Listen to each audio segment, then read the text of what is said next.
José Rafael Conde, muchísimas gracias, amigo mío, por aceptar esta entrevista. Usted sabe que lo quiero mucho y para mí es muy importante que usted forme parte de este proyecto y que forme parte de esta segunda temporada de Más allá de lo que vemos a través de este nuevo formato que estamos realizando. Amigo mío, bienvenido y muchas gracias. Ixel, no, para mí es un gustazo, mi hermano, acompañarte. Sabes que también te quiero muchísimo y bueno, cada proyecto que tú empieces para mí es una alegría y formar parte de él, pues muchísimo más. Y me alegra muchísimo, muchísimo que se creen espacios como estos y más si van de tu mano, porque sé que eres un excelente profesional, porque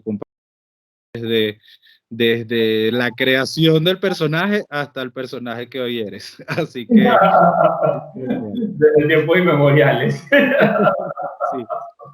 Conde, mira, para mí de verdad es muy importante, no quería dejar pasar la oportunidad de que formaras parte de esta lista tan maravillosa de invitados que tiene más allá de lo que vemos ya más de un año. El 13 de septiembre este proyecto cumplió un año y es súper importante que tú participes en este proyecto porque más allá de lo que vemos fue realizado con la intención de compartir historias de vida de personas importantes en todas partes del mundo. Como siempre, te lo he hecho saber, para mí tú eres una de las personas más influyentes que yo he tenido en toda mi vida por esa lucha tan tremenda que usted como ser humano ha tenido que enfrentar. Sobreviviente 3 veces de cáncer. ¿Mm? Chanfle. Se dice, se, Papu, se dice rapidito, pero lo que conlleva tiene su historia. ¿cáncer de qué? El tipo de cáncer que a mí me dio, según los médicos y sus estudios, le da a los viejitos mayores de 80 años y en la cabeza. A mí me dio a los 16 años y en la pierna. Entonces fue una cosa así como que, ¿what? Y aparte de eso, o sea, en mi familia a nadie le había dado cáncer. Por mi alimentación, no era por golpes, tampoco era, o sea que fue una cosa súper extraña que al final el médico lo que me dijo fue, te tocó. El diagnóstico fue bastante abierto, por decirlo de alguna manera, porque resulta ser que no era cáncer de hueso, porque el tumor estaba alrededor del hueso, pero no dentro de él. Y tampoco era cáncer en los músculos, porque no los tenía tomados del todo, sin embargo, sí invadía su espacio. Así que al final lo llamaron neuroectodérmico primitivo, como tal, ese fue el diagnóstico médico, pero el tratamiento fue realmente improvisado según mi cuerpo iba dando. Era lo que pasaba realmente con mi historia clínica, porque llegó el punto donde se probaban incluso quimios diferentes o quimios nuevas porque no sabían realmente cómo iba a reaccionar el tumor, porque realmente era muy agresivo y de hecho por eso, como tú dices, 3 etapas que tuve que pasar porque algún medicamento funcionaba, otro no, y en ese lapsus de que no funcionaba, se me saltaban las células cancerígenas de la pierna a los pulmones y de allí otra vez a la pierna y en eso pasé, qué sé yo, ¿cuánto fue? 5 o 6 años de mi vida en esa lucha. pero fue el mismo las 3 veces. Sí, fue el mismo diagnóstico las 3 veces, solo que con lo que se conoce como metástasis, pues, porque Claro. las células cancerígenas, como tú bien sabes, son muy, muy agresivas y apenas tú las tocas, sea en una biopsia, en una operación, en lo que sea, corren por la sangre, fluyen muy rápido y se alojan donde ellas primero encuentren su lugar propicio, su lugar ideal para crecer, que normalmente son que si los pulmones, la cabeza y las partes blandas, pues como tal. Y pues fue lo que me pasaba a mí. Se me corría a los pulmones, ahí estuve un tiempo luchando con eso, cuando aparentemente ya estaba bien, regresó a la pierna y así fue hasta que tomamos la decisión ya de cortarme la pierna. Pero antes de cortarte la pierna y antes de conocernos en la universidad, tengo entendido que jugabas fútbol, ¿cierto? Tenías una vida deportiva. Sí, sí, así es. Yo jugué fútbol, bueno, me apasioné por ese deporte desde los 16 años, perdón, desde los 6 años hasta los 16, que fue cuando me enfermé. Desde, o sea, desde que empecé fueron 10 años sin parar y lo jugaba competitivamente en Venezuela y era mi vida, pues. Una de las mayores problemáticas presentada en nuestros países es la debilitación del tejido social en zonas del interior en comparación con las ciudades capitales, trayendo como consecuencia con el paso de los años una falta de equilibrio manifestada en muchas facetas donde lo importante es abrirse un espacio propio en la ciudad ya que a sus alrededores la tierra carece de valor monetario. En Venezuela, por ejemplo, la desigualdad dentro del ámbito humano y social se ve reflejado en lo que conocemos como una estructura familiar atípica.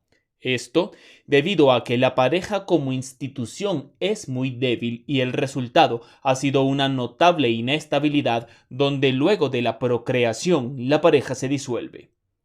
Esto confirma que, en la mayoría de los casos, los lazos de unión no son lo suficientemente fuertes como para sostener la estructura de la familia nuclear, recayendo sobre la madre la responsabilidad de mantener una vida digna vinculada a las oportunidades del empleo bien remunerado, la salud y la vivienda de calidad, siendo la idiosincrasia de cada sociedad un denominador importante y determinante.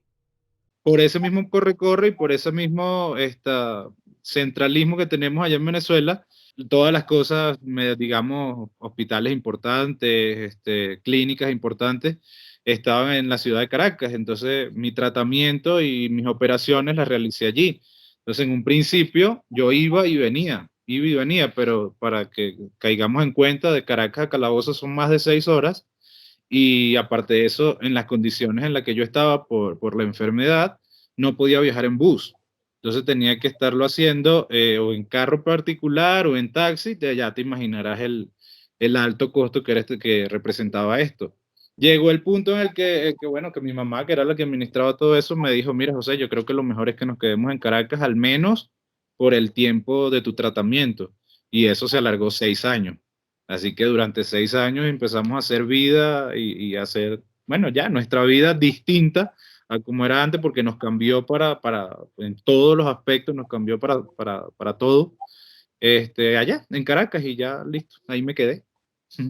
Pero, Conde, ¿tú llegaste a Caracas ya siendo bachiller o terminaste el bachillerato en Caracas? No, ya yo era bachiller. Justo yo me gradué a los 15 años y me enfermé a los 16.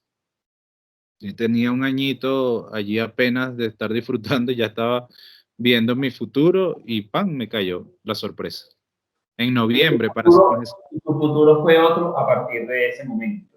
Totalmente, Ixel. No te imaginas lo diferente que eran los planes para con mi vida y para con mi familia, para lo que resultó siendo. Que no digo que haya sido para peor o para mejor, es indistinto. Creo que simplemente fue diferente ya. El Señor y la vida sabe realmente hacia dónde vas a ir. Llegaste a la ciudad ya siendo bachiller, pero ¿cómo llegaste tú a esa recién creada Universidad Nacional Experimental de las Artes?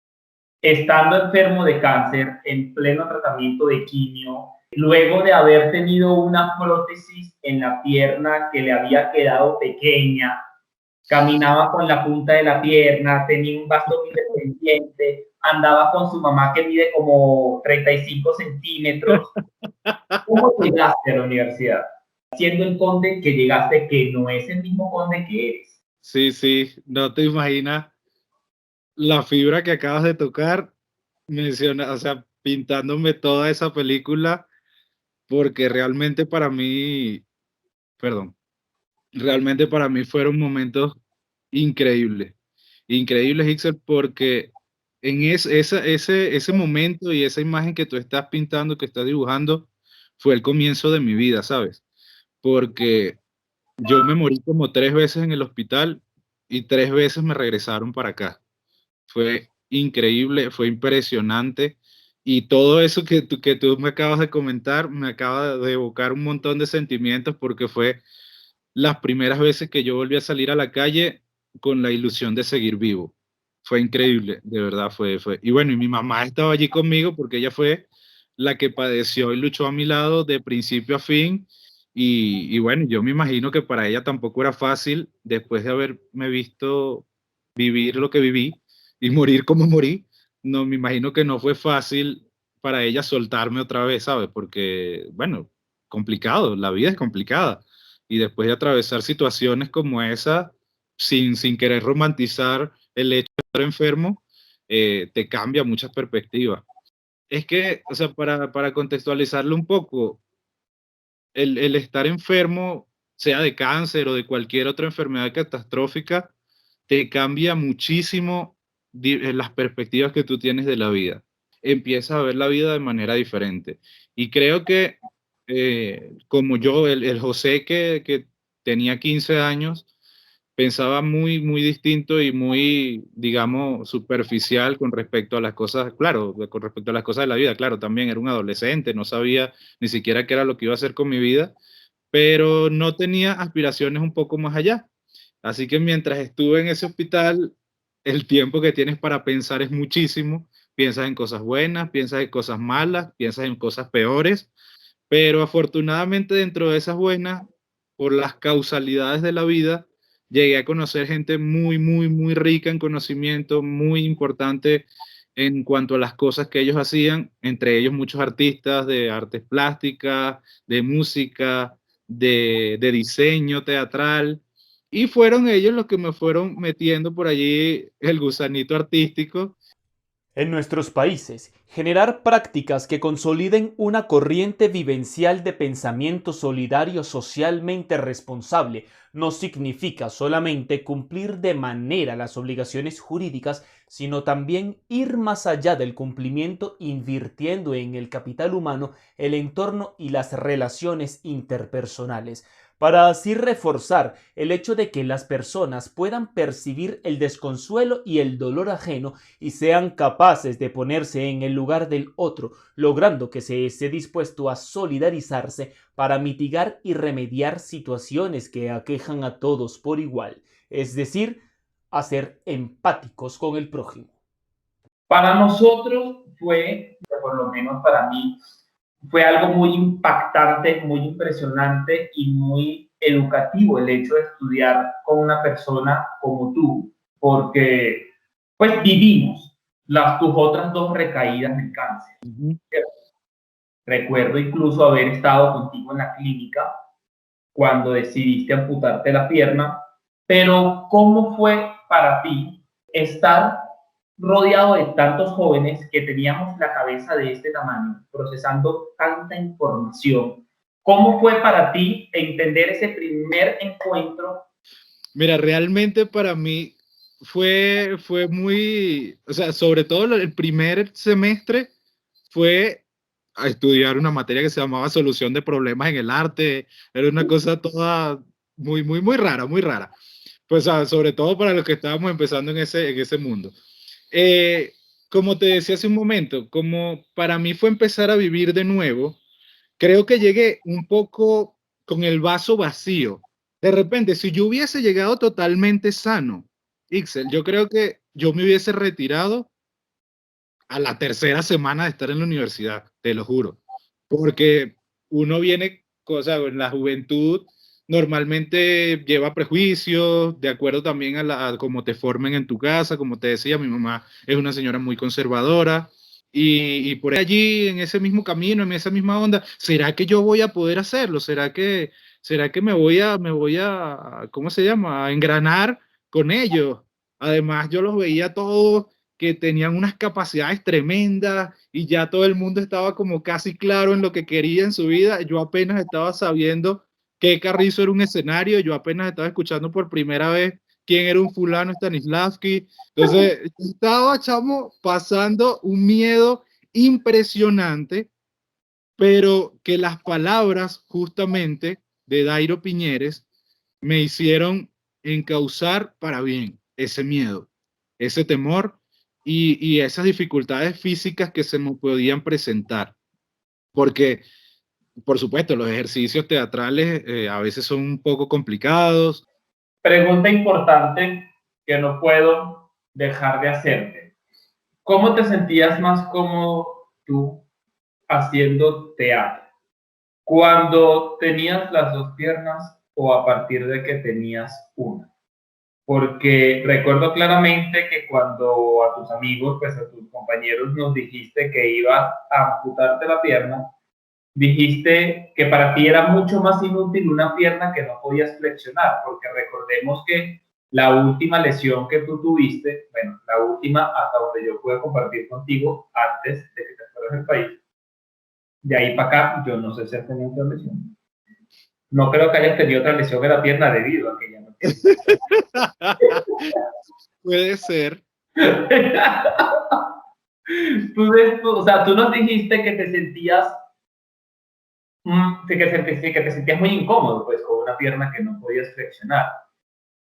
Una vez que tú pasas tu recuperación y vuelves a escena sin la pierna, ¿cómo, o sea, cómo te sentiste tú? ¿Cómo te sentías más cómodo? Fue una liberación total. De hecho, la respuesta es facilísima. Sin la pierna fue muchísimo mejor. Era totalmente inútil, de verdad. Y ahí lo que hacía era coartarme incluso movilidad, porque estando en el escenario, entonces todo era así rígido porque la pierna no flexionaba. Si me sentaba, quedaba ahí con la pierna estirada. Era totalmente inútil. En cambio, cuando me cortan la pierna, la movilidad que yo conseguí fue impresionante. Los ejercicios se me hacían mucho más fácil. Claro está, siempre representaba quizá un poco de limitante, quizá en algunos aspectos, mientras me adapté, porque cuando tenía la pierna, cuando tenía las dos piernas, en ciertos momentos podía tener las manos libres, tener objetos en las manos al mismo tiempo que caminar. Y luego ya sin la pierna, podía tener los objetos en las manos, pero me tocaba saltar. Pero nada que no pudiese adaptar de alguna manera a la necesidad del momento. Pero sin duda eso representó para mí una liberación, pues. Y lo adaptaste muy bien, diría yo, porque pues tenías una movilidad reducida, o sea, porque es totalmente incoherente que teniendo las dos piernas tenías movilidad reducida. Es muy curioso que sin una pierna tuviste más movilidad. Lo que pasa es, Ixel, que la adaptación física para mí no fue un reto tan grande porque la adaptación se me dio primero en la cabeza. O sea, el hecho de que a mí me cortaran la pierna no representó como un sufrimiento, quizá, tal vez por la forma como se dio. Porque, digamos, una persona tiene un accidente y pierde una extremidad, es un golpe muy fuerte, es un choque para el que no estás preparado. En mi caso, yo venía padeciendo ya la enfermedad por varios años. De alguna manera, aunque uno se niega, ya había la remota posibilidad de que eso pasara, de que yo llegase a perder la pierna por toda la complejidad que esto implicaba. Entonces, en mi mente, creo que hubo primero la adaptación y eso luego pasó al cuerpo. Y para mí, o sea, te hablo muy particular, eso fue mucho mejor. O sea, que en mi mente ya yo estuviese listo como para adaptarme a lo que venía. Ya yo sabía que sin una pierna y iba a tener que utilizar muletas y no iba a poder comer helado y caminar al mismo tiempo. Si llovía, yo no iba a poder utilizar una sombrilla y caminar al mismo tiempo. Pero a mí mismo me dije, bueno, pero mejor me disfruto la lluvia o alguien me va a ir dando helado mientras camino y qué maravilla.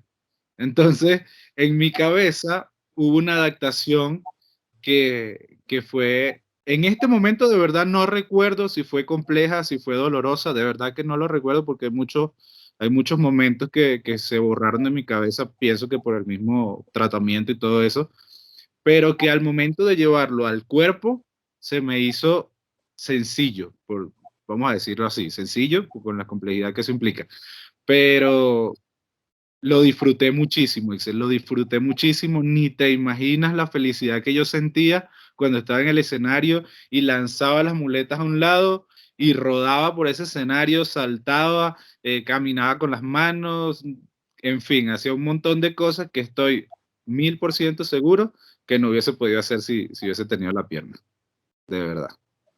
José, y el momento de tomar la decisión, ¿qué pusiste en balanza? Ya, en este momento voy a hacerte una confesión en primicia para tu programa. Vamos a hacer Sí. confesiones en el momento en el que yo decidí cortarme la pierna, yo estaba prácticamente, Ixel, tirando la toalla. En serio, incluso por mi cabeza, lo único que pasaba era la idea de la muerte, de verdad.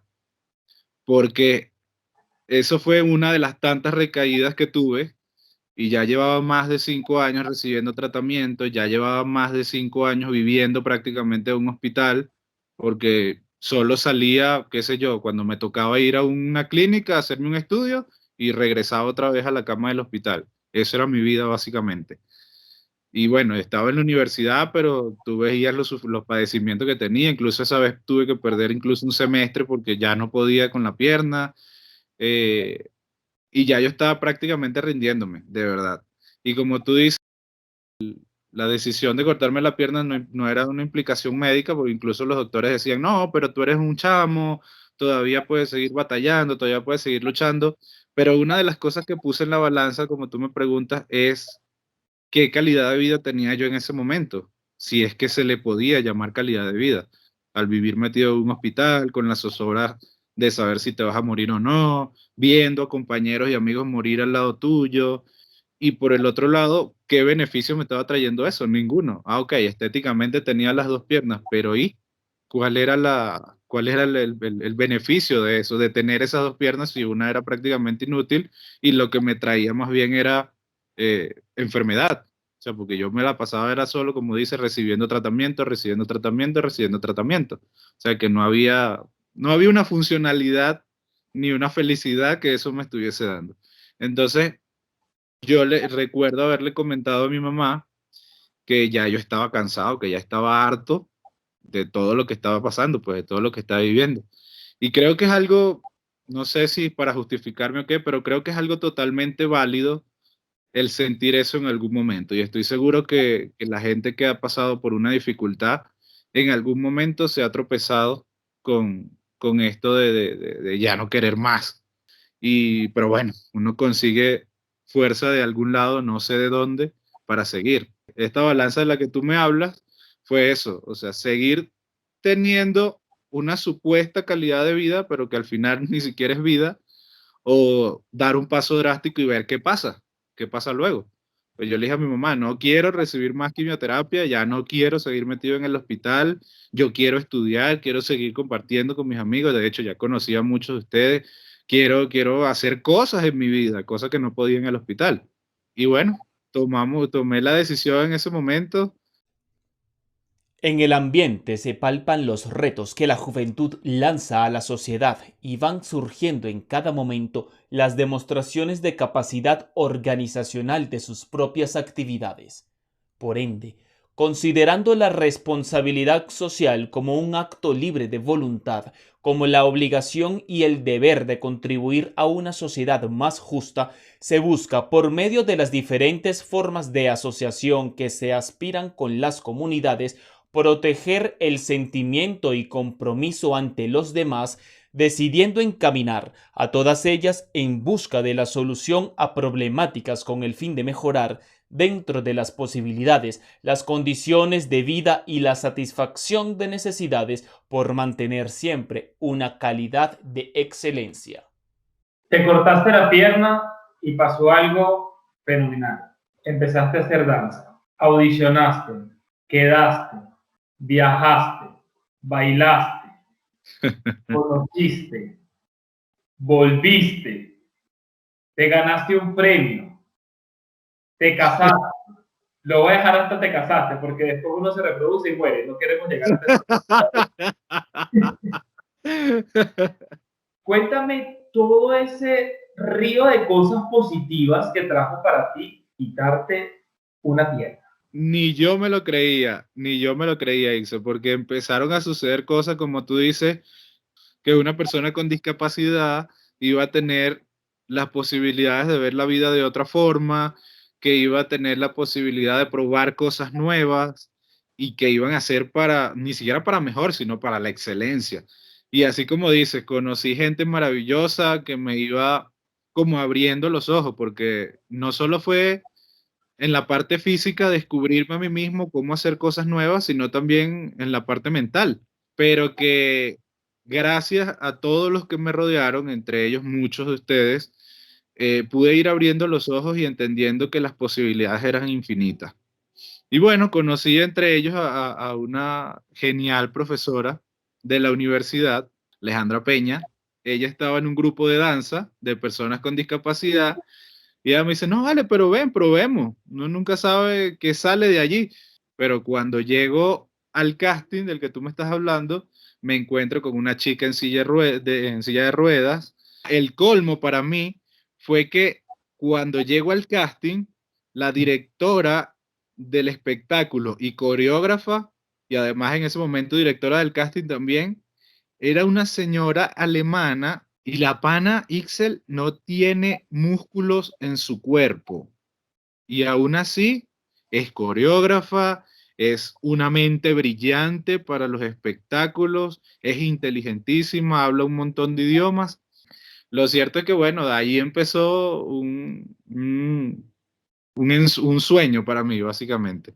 Porque empecé a descubrir mi cuerpo de otra manera, empecé a comprender a los demás de otra manera, y bueno, y se abrieron posibilidades tanto en lo profesional como en lo personal, increíble. Como tú mencionaste, hicimos el espectáculo, viajamos por Europa, me lo disfruté como no tienes una idea. Fui feliz, porque bueno, verme en otro lado totalmente distinto, aprendiendo y conociendo de gente maravillosa, fue felicísimo, porque aprendimos y comprendimos en ese momento que esa era nuestra labor, crecer juntos, y que de repente lo que no encontrábamos afuera era precisamente obligándonos a que nosotros mismos lo creáramos, porque se esforzó por crecer sin tener las cosas fáciles. Eso creo que fue fundamental. Y creo que eso forja profesionales increíbles. El hecho de que hayas tenido que luchar tanto. Una de las cosas que yo sí tengo seguro es que hablando de crecer juntos, como te he dicho, y yo creo que no me voy a cansar nunca de decírtelo, una de las cosas más importantes y más relevantes que tuvo mi momento de formación dentro del teatro fue tener al lado a una persona que haya decidido amputarse la pierna. No me voy a cansar realmente de darte las gracias. No, Ixel, yo voy a estar eternamente agradecido contigo y con todos los compañeros que tuve, porque nunca yo me sentí como apoyado por lástima. Yo siempre fui uno más de ustedes en la clase. Ustedes nunca, ni los profesores, me lo pusieron fácil, cosa que agradeceré toda mi vida. Todos hacíamos el esfuerzo, todos me miraron o me apoyaron como un igual de ustedes.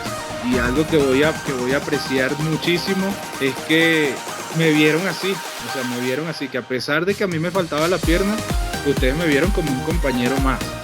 Y eso es algo que yo aprecio muchísimo, Amigo, ha sido un placer, de verdad que muchísimas gracias por aceptar la propuesta. No, muchísimas gracias a ti, Ixel, más bien por haberme invitado. Me siento súper honrado, pero ojalá que mi historia sirva aunque sea de un granito para alguien. Pero no, me siento súper emocionado por haber compartido contigo. Me trajiste cosas a la cabeza que había olvidado, sentimientos que quizá tenía por allí escondidos por temor a que salieran, pero estoy súper agradecidísimo por ello. Muchísimas gracias, Ixel, de verdad, por haberme tomado en cuenta en este momento. Amigo, muchísimas gracias, de verdad. Mil gracias. Estamos en contacto. Claro que sí. Éxitos.